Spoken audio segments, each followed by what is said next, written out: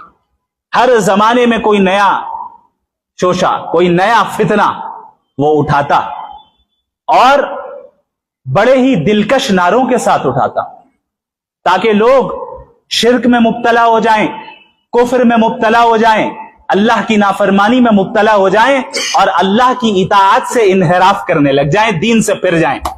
شیطان نے کوششیں کی ہر زمانے میں، اور اللہ رب العالمین نے ہر زمانے میں اپنی جانب سے نبی کو بھیجا۔ ایک طرف شیطان کوشش کر رہا ہے بندوں کو گمراہ کرنا ہے، دوسری طرف انبیاء کی کوشش ہے کہ بندوں کو ہدایت پر لانا ہے، بندوں کو ہدایت پر لانا ہے۔ تمام انبیاء علیہ الصلاۃ والسلام بشمول محمد الرسول اللہ صلی اللہ علیہ وسلم خاتم النبیین اس دنیا میں بھیجے ہی اس لیے گئے تاکہ تمام انسانوں کو گمراہی سے نکال کر اللہ کی اطاعت میں لگا دیں اور اللہ کی غلامی میں لگا دیں۔ اب یہ دو طاقتیں ہیں، شیطانی طاقت اور انبیائی طاقت، یا یوں کہیں کہ شیطانی طاقت اور رحمانی طاقت، اور ان دونوں طاقتوں کے درمیان ہمیشہ سے کانفلکٹ جاری ہے، کشمکش جاری ہے۔ بظاہر ایسے حالات تاریخ میں بھی گزرے جہاں ایسا محسوس ہوا کہ شیطانی طاقتوں کو مکمل غلبہ حاصل ہونے والا ہے، اب شاید یہ رحمانی طاقت اور انبیائی طاقت شکست کھا جائے۔ حالات ایسے سنگین ہوئے، ایسے سخت سے سخت فتنے وجود میں آئے، ایسی سخت سے سخت آزمائشیں وجود میں آئیں کہ محسوس ہونے لگا کہ اب یہ دین حنیف جو ہے، جو صحیح دین ہے اللہ رب العالمین کا، وہ مغلوب ہو رہا ہے۔ لیکن اللہ رب العالمین نے ہر زمانے میں ایسے افراد کو کھڑا کیا جنہوں نے اپنے اپنے زمانے کے فتنوں کو کچل کر رکھ دیا۔ آپ پوری اسلامی تاریخ کو اٹھا کر دیکھ لیں، آپ کو یہ ساری چیزیں نظر آ جائیں گی۔ ہم اور آپ جس زمانے میں رہ رہے ہیں، اس زمانے میں بھی شیطانی طاقتیں بڑے زور و شور کے ساتھ کام کر رہی ہیں، اور مقصد کیا ہے؟ آپ کو آپ کے صحیح عقیدے سے ہٹا دینا، آپ کو آپ کے صحیح فکر سے ہٹا دینا، آپ کو اللہ کے نبی اور انبیاء کے راستے سے ہٹا دینا، آپ کو سلف صالحین کے راستے سے ہٹا دینا، آپ کو رجال اللہ اور اہل اللہ کے راستے سے ہٹا دینا، یہ مقصد ہے۔ کیوں؟ کیونکہ اس نے یہ چیلنج دیا ہے کہ ہمیں انہیں گمراہ کرنا ہے، اس کی وجہ سے میں جہنم میں جا رہا ہوں، چونکہ میں نے اس کے سامنے میں جھکا نہیں، لہٰذا یہ سبب بنا، حالانکہ وہ اپنی گمراہی کا خود سبب ہے، خود وجہ ہے۔ اس نے یہ عزم کر لیا کہ اب تو گمراہ کرنا ہے۔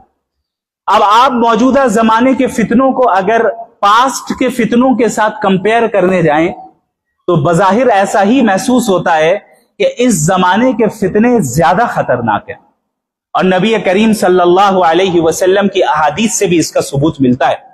بعض روایتوں میں ہے کہ آنے والا ہر دن پچھلے دن کے مقابلے میں زیادہ پرفتن اور زیادہ شر والا ہوگا، زیادہ شر والا ہوگا۔ آپ صلی اللہ علیہ وسلم قیامت کے قریب کے زمانے سے پناہ مانگتے تھے، دجالی فتنوں سے پناہ مانگتے تھے کہ قیامت کے قریب کا زمانہ ایسا ہوگا جہاں دجالی فتنے چاروں طرف چھا جائیں گے۔ خود غور کریں، دجال کسے کہا جاتا ہے؟ دجال، دجل کہتے ہیں دھوکے کو، ڈیلیوژن کو، اور دجال کہتے ہیں بہت زیادہ دھوکہ دینے والا، حق کو باطل بنا کر دکھانے والا، باطل کو حق بنا کر دکھانے والا، یہ ہے دجال۔ تو یہ جو دجل و فریب باطل طاقتیں انجام دیتی ہیں، دجال کا زمانہ ایسا زمانہ ہوگا جو دجل و فریب کی بالکل پیک پر ہوگا، عروج پر ہوگا، انتہا پر ہوگا۔